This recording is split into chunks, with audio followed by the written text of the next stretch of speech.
purpose of this video is to follow Jung's dictum and shine the light in the dark places, in the blind spots. Okay? And that's what we're going to do. There are 11 blind spots, things we are not seeing clearly. So I'm asking you to wipe away your tears like I'm wiping away mine. And let's look at the things that they are not showing us. There are important things that we are not seeing. We are on the precipice of nuclear war. We are on the precipice of World War III. I pray to God that doesn't happen. But this is my best effort to try to increase our consciousness about what's going on now, because we are not seeing things clearly. All right?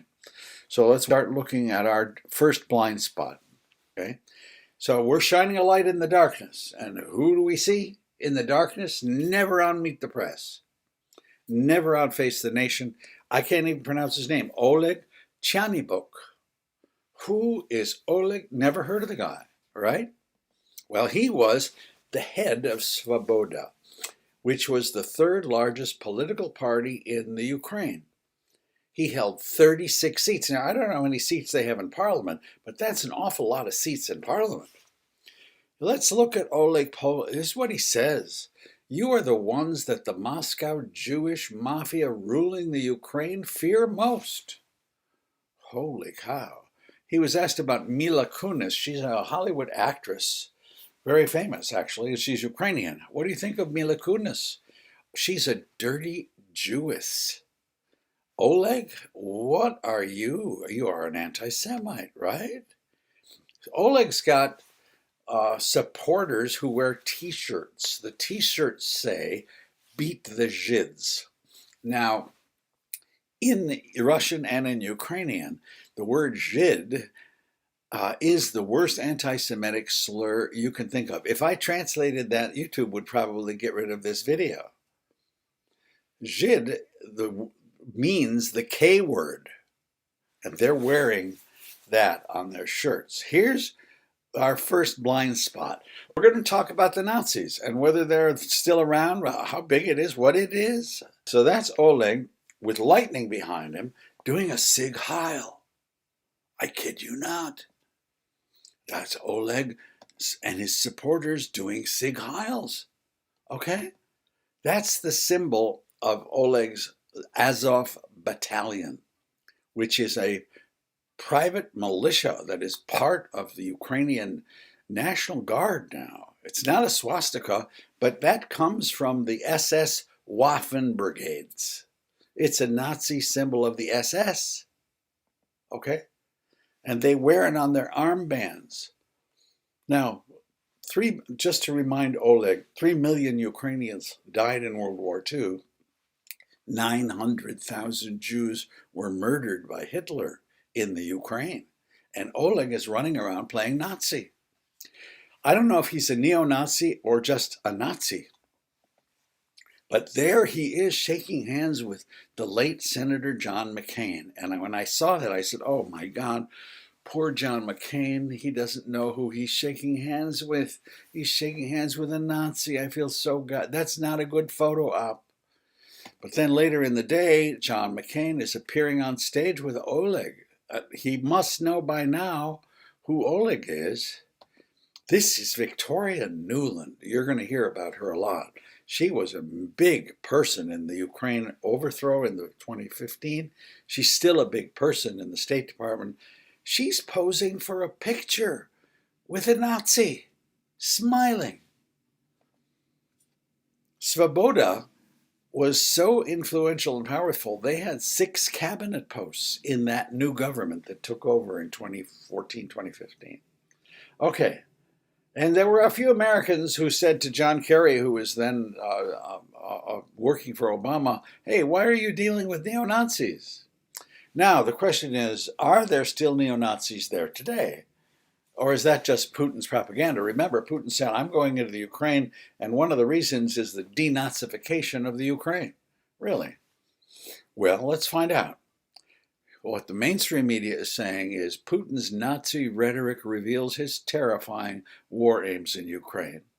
Putin is using a false Nazi narrative to justify Russia's attack on the Ukraine.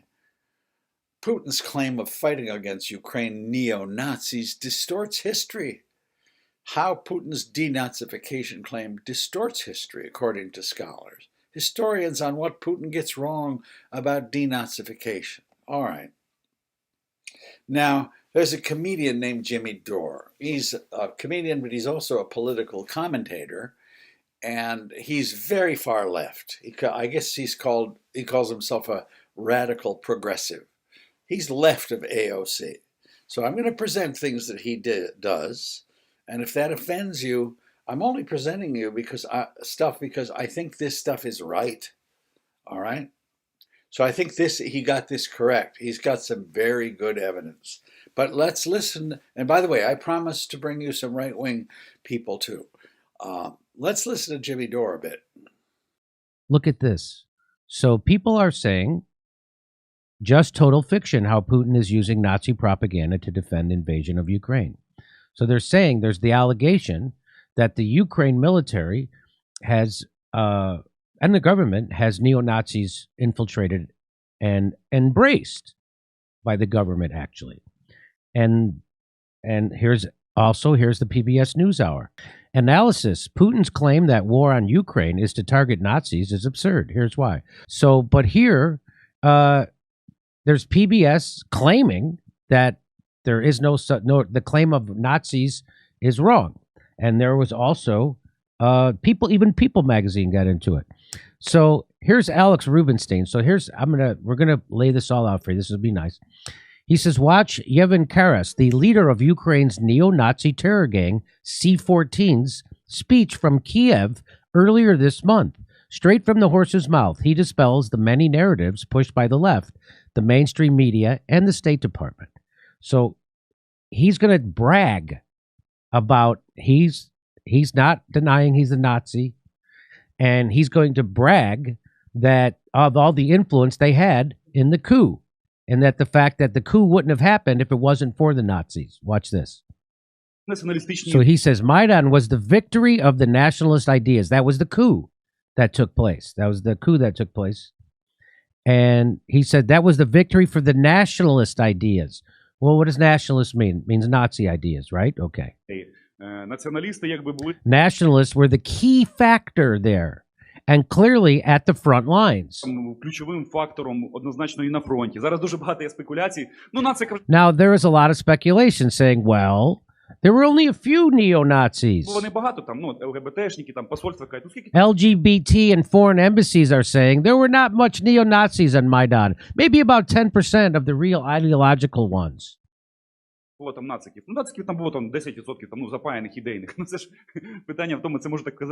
thing is that such a thing can say only a moron that never was at war.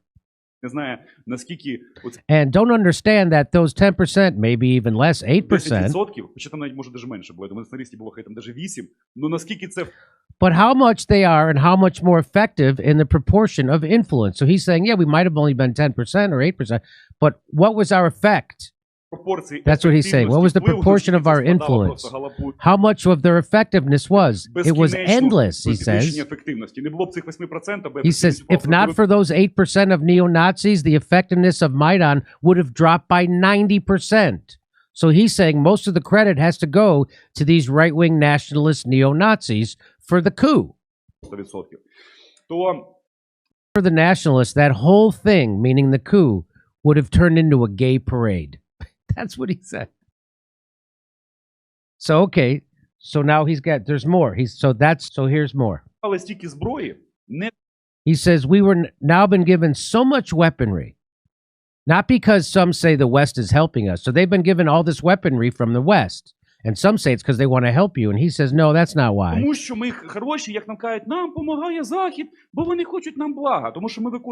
not because the West wants the best for us, but because we perform the tasks set by the West. Because we are the only ones who are ready.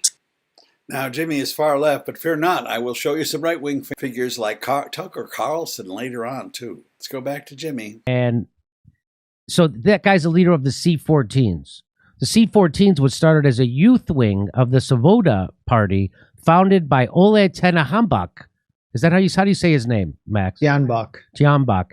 And he's pictured there. Here he is shaking hands. So this guy, who's big neo-Nazi, shaking hands with this guy who's our president.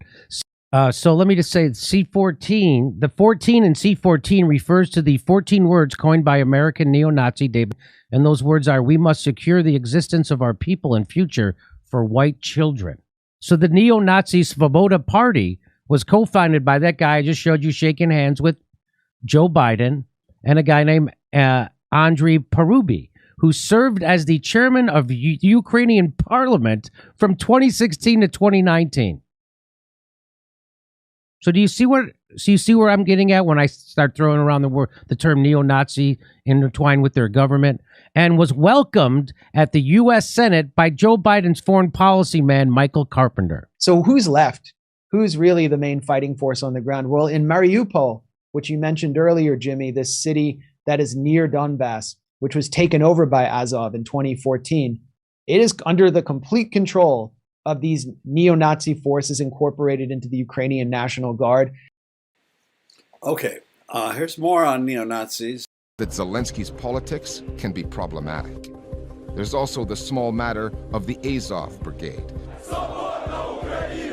an openly fascist military unit that Zelensky's government tolerates within its army's ranks, as long as those neo-Nazi soldiers are fighting Russians. So let's summarize our blind spot number one. I think these things are true. Yes, there are still Nazis and neo-Nazis in the Ukrainian government. The Azov brigades are still fighting. Many of the 17,000 Javelin missiles the United States sent to the Ukraine are being used by the Azov brigade and by Nazi groups as we speak. Now, these blind spots that I'm giving you are kind of like painful statements of truth. So if you disagree with that, fine, but I think I made the case that this is not on mainstream media and this is true. That's all a blind spot means.